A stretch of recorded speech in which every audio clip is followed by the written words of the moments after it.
За улсын эцгийн бичвэрээс унших 12-7-гийн 4 дэх хичээл асинхрон хичээл маань.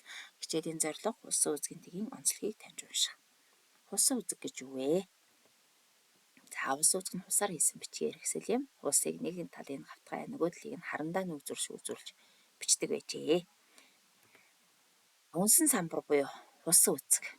За үнсэн самбарыг тэгш харуулдан зассан мотор хийж гадаргууг нь тослон аргалын юм уу ясны үнсээр өнгөрж бичих хүчит бэлэн болгодог. За энэ самбар дээрээ үзүүлсэн хус мотороо бичдэг байна.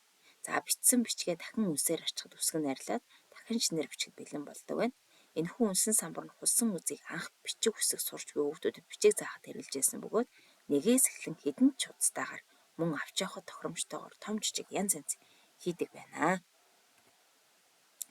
За хусан үзгийн тгийн онцлогийг хэдвүлээ. Ажиглая. За энэ г гүйгүүлэгч өмнөх туслыг тавьдаггүй. За энэ ялгуусан гэдэг үгийг хараарай.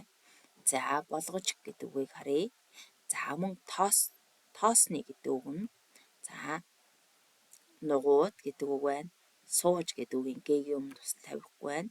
За чанар гэдэг энэний өмнө туслыг тавиагүй байна гэсэн онцлогууд харагдаж байна. За мөн ном гэдэг үгийн энэний туслыг тавиагүй. За дараачих нь Т ялгалын нөхцөлийг өмнөх хүүхдэд хамт бичсэн тохиолдол байдаг. За тоогоор тоогоо баар гэж мэдмэн тоогоор гэдэг үг байна. За заяагаар гэдэг үг хилээр гэдэг үг ингээд хилээ бээр гэдэг ингээд уртлынхын хүүхдэд цуг залгаад бичсэн тохиолдол байна.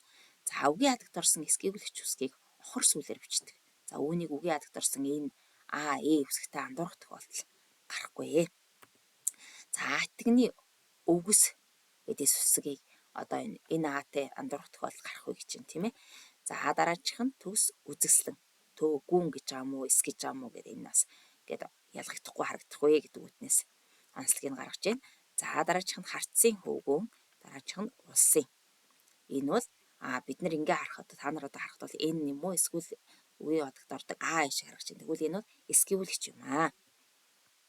Уг тасалж бичгтээ мөрийн хадагт тохиож буй үсгийг үгийн хадагт орсон хэлбэрээр харин шинэ мөрнөөс эхэлж буй үргэлжлэл хэсгийн эхний үсгийг үгийн ихэнд орсон хэлбэрээр бичдэг онцлогтой.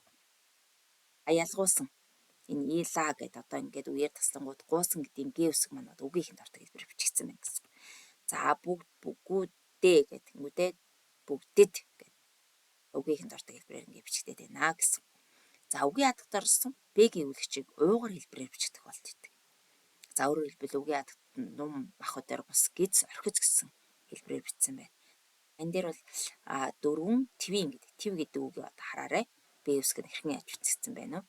За урд замбуу твийн. За улсын эцгийн бичвэрийг уншихдаа юуг анхаарах вэ? За онцлогийг нь мэдэх хэрэгтэй тийм ээ. Энэ гэвлэгч өмнөсөө тавьдаг юм байна. Т ялгалын нөхцөлөг өмнө үгтэй нь хамт бичсэн тохиолдол байт юм байна. Үгийн хадагт орсон эсгийгүүлэгч үсгийг охор сүлээр бичдэг юм байна. За үг тасалж бичгтээ мөрийн хадагт тохиолж үсгийг үгийн хадагт орсон хэлбэрээр шинэ өрнөөс хэлж үргэлжлэх хэсгийн эхний үсгийг үгийнхэнд орсон хэлбэрээр бичдэг юм байна гэдгийг анхаарч унших хэрэгтэй. За видалти буюу улсын эцгийн тэг энэ сэдвэр бэлтгэсэн багшийнхаа видео хичээлийг үзнэ. За улсын эцгийн ярилцлагыг уншаад тэмдэглэл хөтөл багш руугаа илгээн. За мөн 2 улсын эцгийг унших даалгавар өгсөн байгаа. Тэрийг уншаад за гол утга санааг нь үндсний бичгээр бичээд багш руугаа илгээх нь байна. За мөн асинхрон хичээлээр олж авсан мэдлэгээ ашиглаад сорилыг хийж илгээгээд за ингээд видалти хоног тооцоолаарай хүүхдүүд.